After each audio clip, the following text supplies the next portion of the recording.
warahmatullahi wabarakatuh. Bismillah, walhamdulillah, wassalatu wassalamu ala sayyidina Muhammadin Mukhtar wa ala alihi al-athhar wa ashabihi al-akhyar. Asyhadu an la ilaha illallah wahdahu la syarika lah, wa asyhadu anna sayyidana Muhammadan abduhu wa rasuluh la nabiyya ba'dah. Siyadatul habaib asyurafa wa sa'adatul ulama'il fudala wa jami'il muslimin al-ahibba'il a'izza rahimakumullah. Alhamdulillah, suatu kebahagiaan bagi saya bisa berkumpul dan bertemu dengan para habaib, para ulama, para asatidz, wabil khusus Habib Sulbi Al-Mutahhar. Begitu juga Ustadz Fahim, sahabat saya, saudara saya, benteng akidah yang sama kita kenal, masya Allah perjuangannya.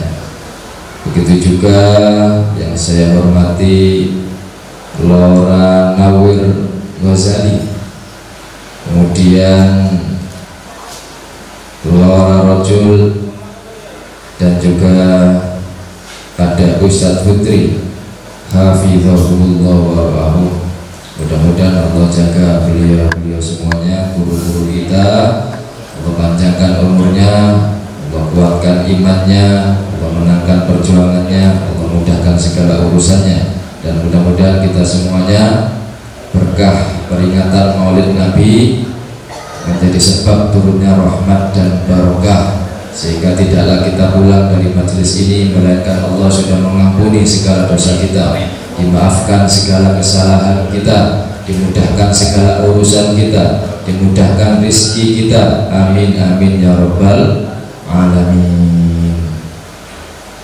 Hadirin sekalian rahimakumullah, mengapa kita perlu dan harus memperingati Maulidin Nabi Muhammad SAW? Bahkan setiap momen yang berkaitan dengan Kanjeng Nabi, seperti hijrahnya Kanjeng Nabi kita peringati, Isra Mi'rajnya Kanjeng Nabi juga kita peringati, termasuk hari ini, pagi ini, siang ini, kelahirannya Kanjeng Nabi juga kita peringati. Tujuannya tidak lain dan tidak bukan adalah untuk menambah mahabbah kita, memperkuat mahabbah kita kepada panutan kita, idola kita, Sayyiduna Muhammad Sallallahu Alaihi Wasallam. Tadi sudah panjang lebar disampaikan, Masya Allah luar biasa oleh Habib, bagaimana teladan dari Kanjeng Nabi, bagaimana kita juga harus mencintai dzurriyyah Kanjeng Nabi, bagaimana keutamaan Kanjeng Nabi, sehingga Al-Fakir hanya sedikit menambahkan saja. Hadirin sekalian rahimakumullah,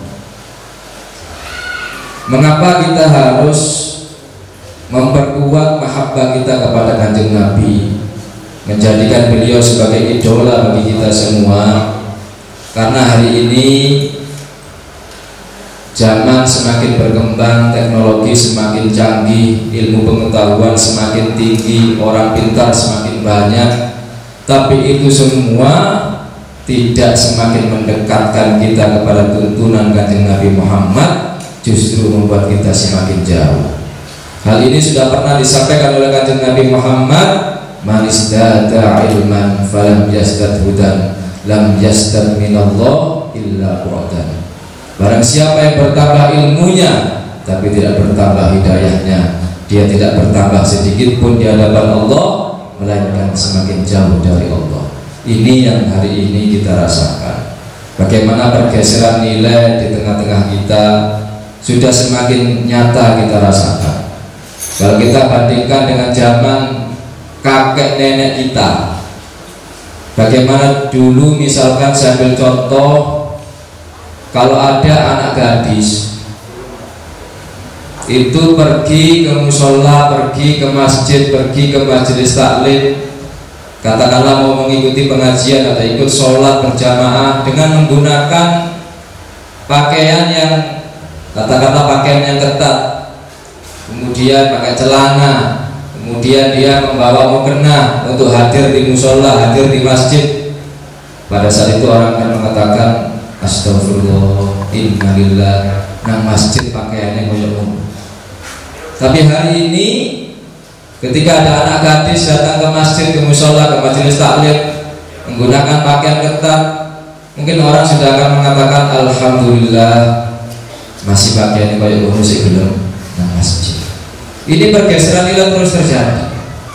Kalau zaman dulu kakek nenek kita, kalau ada anak muda-mudi katakanlah pacaran, kalau zaman dulu ada, Pak. Tapi zaman dulu meskipun pacaran itu sembunyi-sembunyi, takut, malu, masih punya malu, masih sembunyi-sembunyi. Tapi hari ini mungkin justru kalau zaman dulu itu pacaran malu, sekarang kalau tidak punya pacar malu gitu. Ini zaman sudah semakin tak karu-karuan. Orang punya pacar sekarang bangga, bahkan kalau tidak punya pacar itu dianggap soalin, tidak gaul, kemudian kuper, kurang pergaulan, dianggap macam-macam. Nah inilah pergeseran nilai terus terjadi. Makanya kita perlu mengingat kembali sejarah Kanjeng Nabi, memperingati hari kelahirannya dalam rangka untuk semakin memperkuat mahabbah kita kepada Kanjeng Nabi yang pada gilirannya menjadikan beliau sebagai idola kita semua. Karena hari ini juga anak-anak muda terutama yang dijadikan idola bukan Kanjeng Nabi, yang dijadikan idola bukan para sahabatnya Kanjeng Nabi, yang dijadikan panutan bukan para tabiin, bukan tabiin, bukan ulama salafus soleh. Kadang-kadang yang dijadikan idola adalah orang yang kadang tidak pernah kenal dengan Kanjeng Nabi, tidak mengerti tuntunan Kanjeng Nabi. Padahal orang itu lebih banyak dipengaruhi oleh siapa yang dia jadikan sebagai panutan, siapa yang diidolakan. Yang diidolakan artis. Masya Allah. Kadang yang diidolakan jangankan dia sholat, kadang artis gak sunat itu loh sih diidolakan.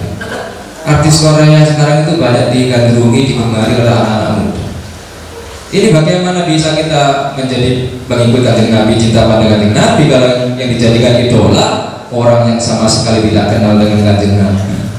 Karena itu momentum peringatan Maulid ini harus kita jadikan sebagai awal kebangkitan umat Islam dengan cara semakin mencintai beliau, menjadikan beliau sebagai panutan kita bersama.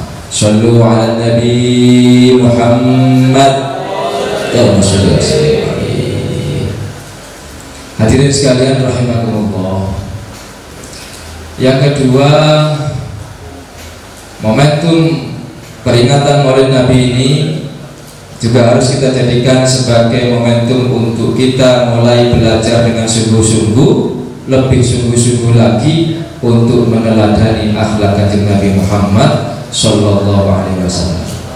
Bagaimana akhlak Kanjeng Nabi Muhammad? Yang ternyata akhlak Kanjeng Nabi Muhammad ini kemuliaannya, keagungannya bukan hanya dibanggakan oleh manusia, bukan hanya dibanggakan oleh malaikat, bahkan dibanggakan dan dipersaksikan langsung oleh Allah Subhanahu wa taala dalam firman-Nya, wa innaka la'ala khuluqin 'adzim, wa innaka, dan sesungguhnya engkau wahai Nabi Muhammad la'ala, sungguh-sungguh berada di atas khuluqin 'adzim, akhlak yang agung. Kalau di antara kita ada orang berakhlak mulia, paling yang menyaksikan saudaranya sendiri, paling yang menyaksikan teman-temannya sendiri, paling yang menyaksikan santri-santrinya sendiri, jamaahnya sendiri. Tapi khusus Kanjeng Nabi Muhammad SAW, keagungan akhlak beliau langsung dipersaksikan oleh Allah Subhanahu wa taala. Yang oleh karenanya wajib bagi kita untuk mengagungkan beliau, untuk memuliakan dengan cara memperingati hari lahirnya Maulid Nabi Muhammad sallallahu alaihi wasallam. Shallu ala Nabi Muhammad. Bagaimana di antara kemuliaan akhlak Nabi Muhammad ini diceritakan di antara atau digambarkan di antaranya di dalam kitab Maulid At-Tibai. Di situ dijelaskan wa ya'fu 'anil dzambi idza kana fi haqqihi wa sababi. Wa idza dhiya haqqullah lam yakum ahadun bi ghadabi. Ini akhlaknya Kanjeng Nabi. Kanjeng Nabi itu wa ya'fu 'anil dzambi, pasti akan mudah memaafkan siapa saja yang menyakiti beliau ketika itu urusan fi haqqihi wa sababi, urusan pribadi. Tetapi sebaliknya ketika wa idza dhiya haqqullah, kalau itu terkait dengan urusan agama, urusan menghina Allah, menghina agama Islam, lam yakum ahadun bil ghadabi,